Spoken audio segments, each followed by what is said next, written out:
You ever wonder if the biggest mysteries in the universe, stuff like magnetism or what an electron really is, could be explained by something simple? Not weird new particles, but just geometry? Well, let's dive into a really fascinating idea called R-space theory that proposes exactly that. So, we're going to start with something we've all played with, right? A magnet. You can feel that invisible force, but what is actually making it happen? The standard answer you'll hear is something called electron spin. See, the idea is that when all the little electron spins inside a piece of metal line up, boom, you get those familiar north and south poles. That's what lets it pick up a paper clip. It's this huge team effort from countless tiny electrons. But that just leads to a deeper question, doesn't it? We call it spin, but what is actually spinning? This is where it gets really interesting, and where the old explanations just kind of fall apart. I mean, a pretty logical first guess was to picture an electron as a tiny spinning ball of charge. You spin a charge, you get a magnetic field, just like an electromagnet. It's a nice, simple picture, but there's a massive problem with it. So here's the kicker. For something as tiny as an electron to create its magnetic field by spinning, its surface would have to be moving faster than the speed of light. And as we all know, that's the universe's ultimate speed limit. You can't break it. So yeah, that simple idea, it's a non-starter. Okay, so this is where our space theory steps in with a completely different approach. It says, what if reality itself is built out of pure rotational energy, something it pictures as this incredible dance between vectors? So the most basic building block here is called a rotation vector. Just think of it as a single unit of spin, of rotational energy. In this theory, even a particle of light, a photon, is actually made of 3 of these vectors, all working together on the x, y, and z axes. Now this is where it gets really cool. When these vectors get close to each other, they don't just ignore one another, they interact. One vector starts following the rotational path of the other one, and the other does the exact same thing back.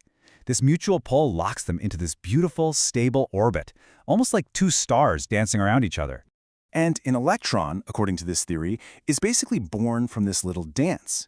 You get 2 vectors forming that orbiting pair, and then the third vector comes along and pairs up with that entire orbiting system. And that's it. That's how you get a stable 3-part structure. And the absolute key to why this whole thing is stable comes down to a really simple number, 1/2.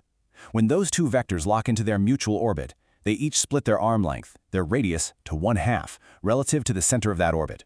And this is where the math just clicks into place perfectly. See, in physics, a spinning object's angular momentum depends on the square of its radius. So when you cut that radius to 1/2, its momentum contribution drops all the way down to 1/4. So the orbiting pair gives you a total of 4 of these quarter units, which adds up to a perfect 1. It perfectly balances the 1 unit from the lone vector. The dance is perfectly stable, it just works. Okay, so this geometric dance thing explains how you can get a stable particle. That's huge. But what about another fundamental property of everything, electric charge? Let's see how our space tackles that one. We all learned this rule back in school, right? Same charges push each other away, opposite charges pull together. But why? Why does that happen? Our space theory comes in with this mind-blowing but simple answer. It says charge isn't some extra magical property. It's just geometry. Specifically, it's a combination of 180-degree flips, or what the theory calls inversions.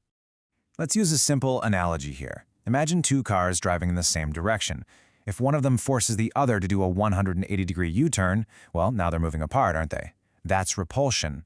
A single inversion pushes things away. So it makes sense that when 2 electrons meet, their 3 vectors all match up and push against each other, creating repulsion. And the same thing happens with other particles, like 2 up quarks. Up quarks are made of 2 vectors, so when they meet, those 2 vectors just push each other apart. Simple. But that sets up a really interesting puzzle. What happens when 2 particles with a different number of vectors meet? Say you have a 3-vector electron meeting a 2-vector up quark. You've got a mismatch. What now? Well, the answer is just so elegant. The 2 pairs of vectors that do match up, they still repel, just like before. But the electron has that extra unpaired vector with nothing to do. So what does it do? It pairs up with the entire system of the other particle, linking them together, and it forces the whole combined thing into one big system-wide 180-degree flip. And here's the beautiful result. You've got two initial repulsions. That's two 180-degree turns pushing apart. Then you add that third, system-wide 180-degree turn. And what happens when you do three 180s? You're basically pointing back toward each other again. The net result is attraction. It's just math. And this brings us right back to where we started. We've seen how this incredible vector dance can create stable particles and explain electric charge. So now we can finally answer that first big question. Where does magnetism come from? So check this out. This model gives the electron this amazing internal structure. It's not just a point, it's a whole dynamic system. And the geometry of that dance leads to a wild result. The two-vector pair acts like it has a positive 2/3 charge, and the single vector it orbits acts like it has a negative 1/3 charge. So let me just ask a basic physics question. What do you always get when you have electric charges moving around in a circle or a loop? You get a magnetic field. That's right. That internal orbital motion of these little fractional charges is the electron spin. It's not a spinning ball, it's an internal orbit. And that motion is what generates its magnetism. The mystery? It's solved by geometry. This theory even gives us a simple little formula that connects the number of vectors in a particle directly to its electric charge. So the final thought here is a pretty big one. What if all the complicated rules of our reality, what if they're all just coming from a simple, elegant geometric dance? Pretty amazing to think about.